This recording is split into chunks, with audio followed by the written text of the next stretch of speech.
Greetings, Mark Garang here, publisher of the Conway Daily Sun. And today, my guest is George Epstein, who's a regular guest once a month. And it's Monday, July 15th. George, how you doing? I'm good. Good to see you. Good to see you. It's hot.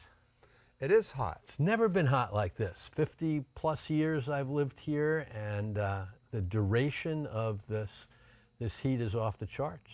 I mean, you live on Silver Lake. Yeah. I live on Conway Lake. It's a tough life for We're us. lucky guys. There's no question about it, but it's still crazy. But I've noticed, and I'm asking you about Silver Lake, is that with Conway Lake, there's like 2 weeks usually at the end of July, early August, when it gets really hot and the temperature of the water is noticeably warm. And it has been like that now for 3 weeks. It's like bathtub warm, which is a little weird.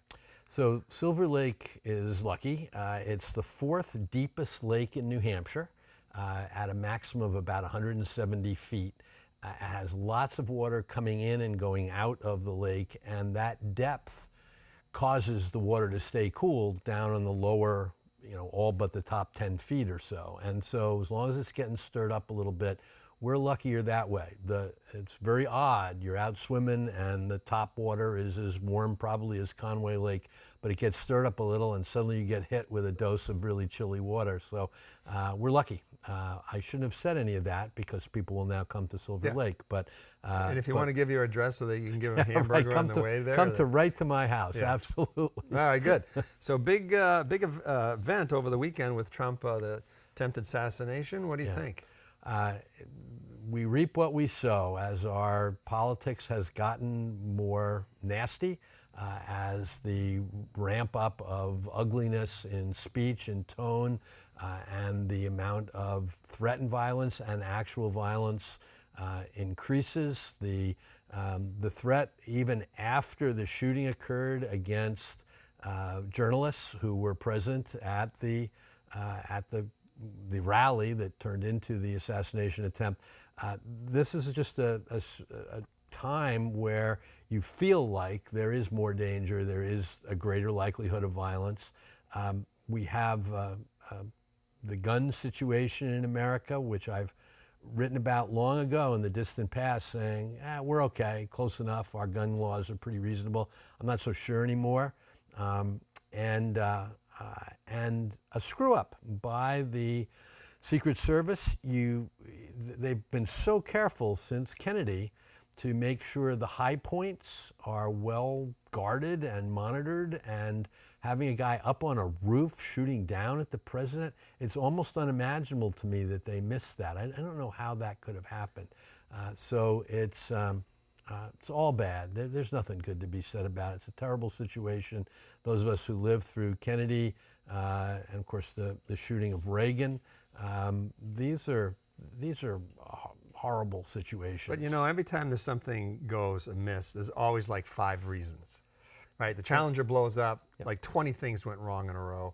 And in this case, it seemed like there was a bunch of stuff. Now the Secret Service said that, the Secret Service says, they already pointed that weak spot out. They notified local police.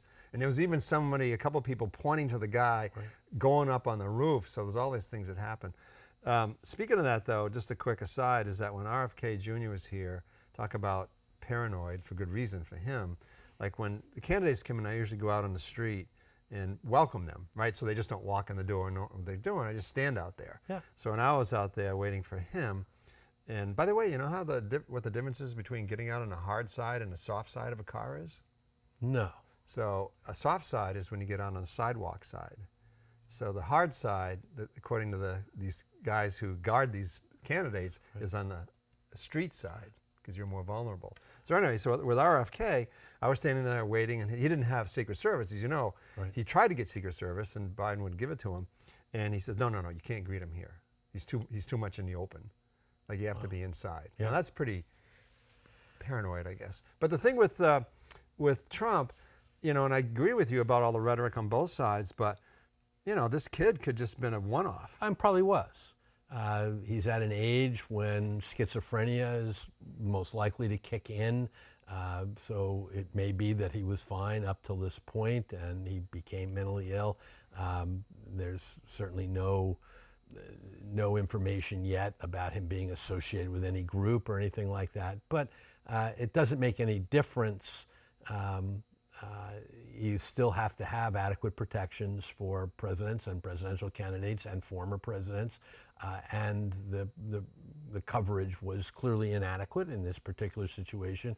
And honestly, it seems phenomenally lucky that there wasn't a more serious injury that resulted in the president, other than what appears to have been a nick, as opposed to, a bullet that close to the former president's brain could have been a very different outcome. I mean, the guy is, whether you agree with him or not, he certainly is like one of those mystical figures at this point where he escapes because he looks over to look at a chart, zing, a book goes by, absolutely. nicks his ear. Yeah. On the gun stuff, because Hinckley was the one who tried to shoot Reagan, right? That's right. So he, which I didn't know, but he actually tried to shoot Carter 4 years prior to that, and he couldn't get through the Secret Service or something, and this is according to a Secret Service guy. So he didn't, it wasn't politics with him. He was trying to impress he was Jody Fox. Yeah, he was very mentally ill. Right. He spent a long period of time in psychiatric hospital. I don't know whether he had a certain amount of freedom in more recent years. I don't know whether he's been released or not, but he clearly very mentally ill individual.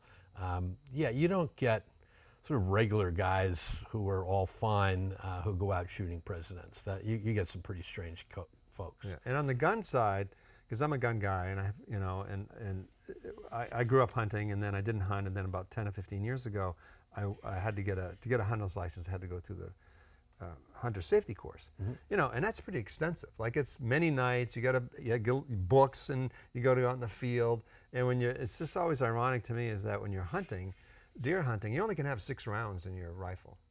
Yet a 20-year-old like that, 18-year-old can go out and get an AR-15 style, no background. I mean, I don't know about background checks for whatever state you live in, but certainly not safety courses. And it seems like, and I'm a gun guy, but it seems like there should be some good 18-year-old kids, 19-year-old kids shouldn't have these rifles. My favorite follow-up articles was in terms of the security in Milwaukee for the Republican convention. The state of Wisconsin allows for concealed carry weapons and open carry weapons and so on. And within what's called the soft area, outside the hard controlled area that the Secret Service controls, people can wander around with AR-15s. The city of Milwaukee, though, passed an ordinance, which they're allowed to do.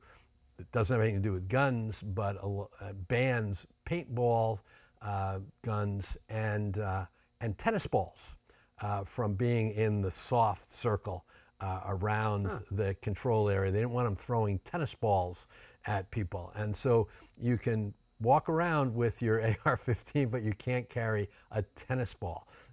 The range of laws associated with weaponry are fascinating and bizarre. Wow. Well, tennis balls, who knew they were dangerous? But I guess they're dangerous in my hands, that's for sure, because I don't get them across the net. Anyway, shall we switch gears to something more local? Sure. I'm sure you've been following the name change controversy at our local schools here. And the short story is the school board changed the names from Pine Tree to Lakeside, and then from Conway to Mountainside. And people have been piling on, and there was Brian Wigan, local historian, got a petition, 560 names. After the school board originally made the decision, they had another school board meeting, a bunch of people showed up, and of course they're all against it, mostly older people, locals, historians, selectmen were there, and they actually doubled down and went from a 4-3 decision to a 5-2 decision. And so what do you think? Bizarre. I'm going to have to use this word frequently, I guess, during our conversation. But what is the Conway School Board thinking? I live in Madison. The Madison Mustangs are very happy with their name, no change plan.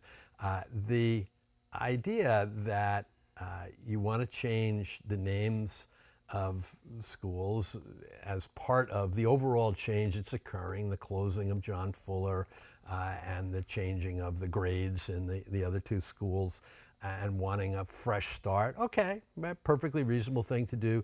Apparently there's a process to do that. Most of the process was followed. Mike DiGregorio is challenging the fact that perhaps the school board chair named the committee as opposed to the full board naming the committee or approving the committee. But the process was followed. They came up with names and they presented them and the school board approved them. So I'm a school board. I've got really important stuff to do. I need a superintendent. I realize that's the SAU, but I need a superintendent. I have a lot of new staff. I have this major change being done in a short period of time to reconfigure the schools and in a pretty radical way. I have a new principal at one of those schools. I have problems with my test scores. I got stuff to do, things that matter. And they went ahead with this and made the change. Okay, all right, maybe you thought it was a good idea. And then you have clearly a community outcry that says, no, this is wrong. We don't want that change. Please put it back the way it was. And like you said, they doubled down. The Conway School Board, off on its own planet, except for Mike DiGregorio, saying, basically thumbing their nose at the community. And I think what's important is very simple. What's important here is our schools in general are failing to recognize that they need to be a service organization. They need to be treating the consumer with more respect than they are. We have so many students heading off to charter schools that are being homeschooled. We have such a level of dissatisfaction. We have disappointment with test scores and other aspects of the operation of our schools, and yet they don't care. They don't care what the people think. They don't care what their constituents think.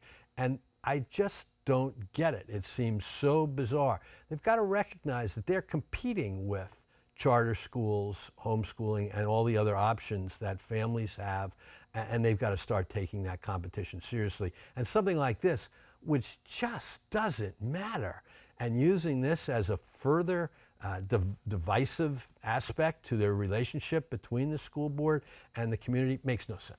Well, and in their defense, and I wrote an editorial basically saying that, is that of all the priorities, why one is that if you're closing a school to save money, it just looks bad to spend a bunch of money changing signs and stationery, right? It does. And then the other thing is that they got more important things to do. Right. But the school board, they wanted to. They heard from the administration, some of the principals, that said, oh, they want to change the name, they want to rebrand, which is a funny term, marketing term to use for schools. And so they were trying to help. I mean, I can understand where they came from, because they were trying to say, okay, we're back in our administration, our principals, let's do it. But as we know, when sometimes you make decisions, they don't all work out, and sometimes this is new Coke, right? Yeah, right. It's new Coke. You take your best shot. Yeah. You go ahead with it. It seemed like the right idea, and then the reaction is terrible. Right. Your consumers, your customers are completely dissatisfied. You say whoops, and you put it back the way it was. Yeah, it's a good one. On a superintendent search, and I'll do a quick update and then ask you about the procedure, is that it's being hung up, and I was on the search committee, but I don't have any inside information anymore because I'm not part of that, and I'm not certainly part of the SEU board. But it's Catherine Morum who's our candidate that we offered a job to, and they've been negotiating, but the big hang-up seems to be about her getting certified, and or potentially even getting on the runway to be certified. So Kevin Richard, former super, says, back in the day, like 10 or 15, 20 years ago, it was much easier to get certified, if that's the word, or accredited. What's the word for when you're a superintendent? Certification. Certification. Okay. Yeah. And now it isn't. So it's that, and so we're going to have an update on that tomorrow or the next day, and then the school board, the full SEU board, is meeting about it Thursday. So I think something's going to happen, but. I think one of the hang-ups is that she was a principal, but 15 years ago, because she's been in the private sector since then. And it could be one of those checkbox things. Oh, you have to have been in a school system like within 5 years or something. You have any thoughts about that? Like, who cares? I mean, I don't mean who cares, but who cares? I almost think there's some sort of second thought about whether she's the right candidate, and people are using this perhaps as a bit of an excuse to sort of change their mind and start the process over again, because it just doesn't make any sense. Any out-of-state candidate needs to be up to speed with regard to New Hampshire school law and school finance. The rules are unique to each state, and every out-of-state candidate for a superintendent needs or should take a school law course and a school finance course specific to the New Hampshire situation, and that's perfectly reasonable. The school board, the state school board, which does the certification or authorizes the certification, is just completely loosey-goosey about everything. They wanted to eliminate some of the most basic requirements for graduation, for example. They are a very, you could argue, anti-public school, but they're certainly looking for public schools to be run with as little regulation, requirement, and control as possible, and to act more like charter schools. They're going to grant waivers for anything that you might have an issue on. So whether it's the time spent as a principal, whether it's the lack of having taken those courses, they're going to grant the waiver for 12 months, for 24 months.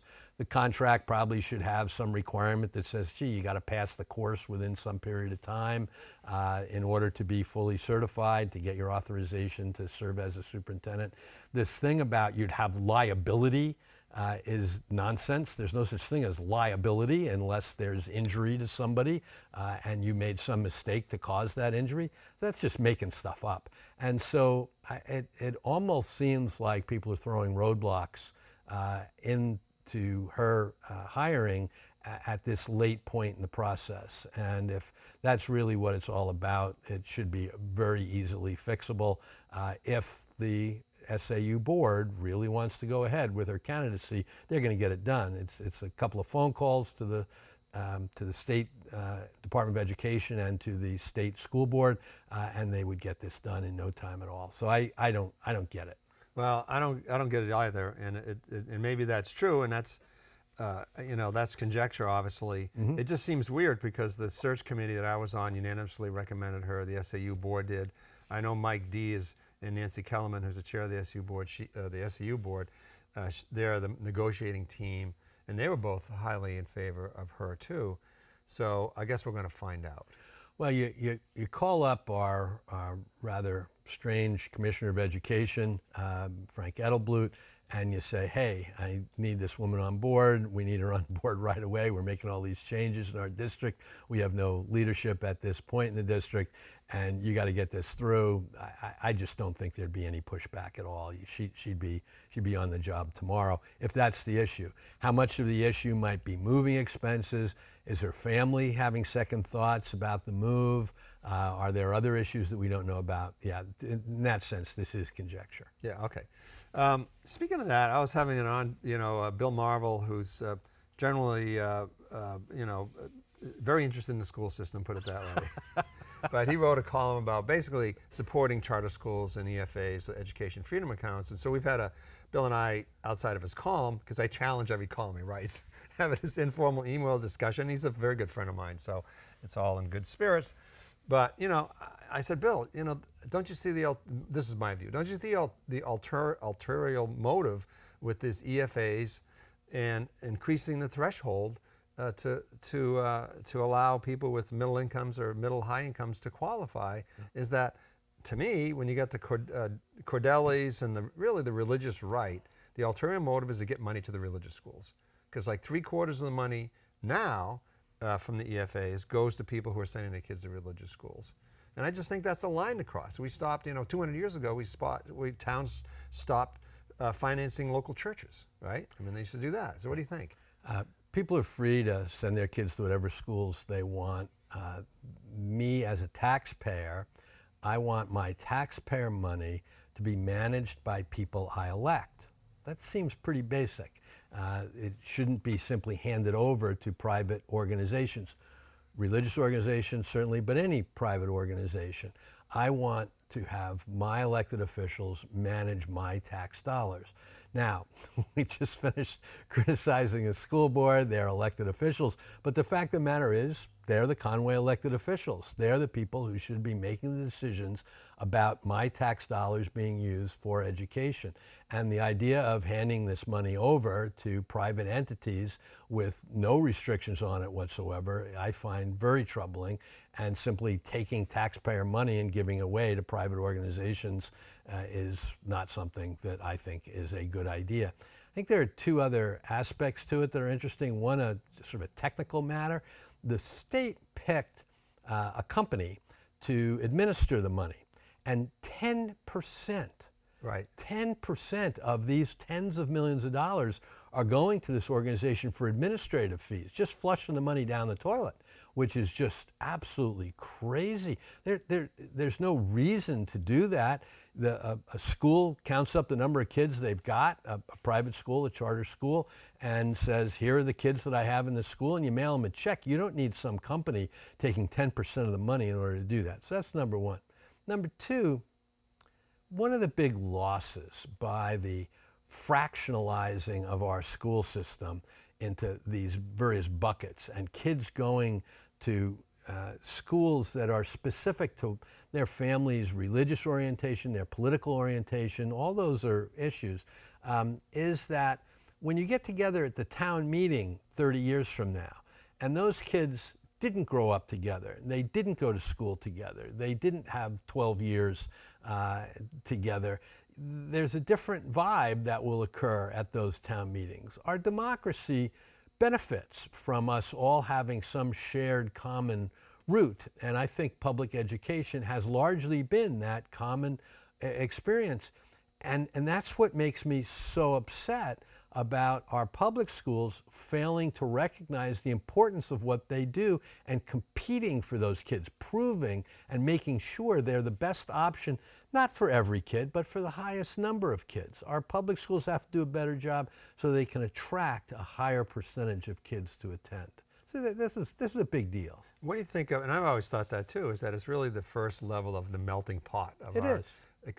Democracy is an experiment. So, but people also, I mean, I support a choice as a concept. I think if your kid, whatever, for lots of reasons, doesn't fit into the school, doesn't want to be. I mean, honestly, wealthy people have sent kids to private schools forever. So there's an unfairness there. So even on the EFAs, conceptually, I think for people who can't afford, legitimately can't afford to send their kids, while rich families can, I think there's a certain equity to that part. But my question is, though, because the other bucket, talk about buckets, we have the public schools, we have this EFAs, which is basically what, $5,600 or $5,000 that they give to these qualifying parents, families.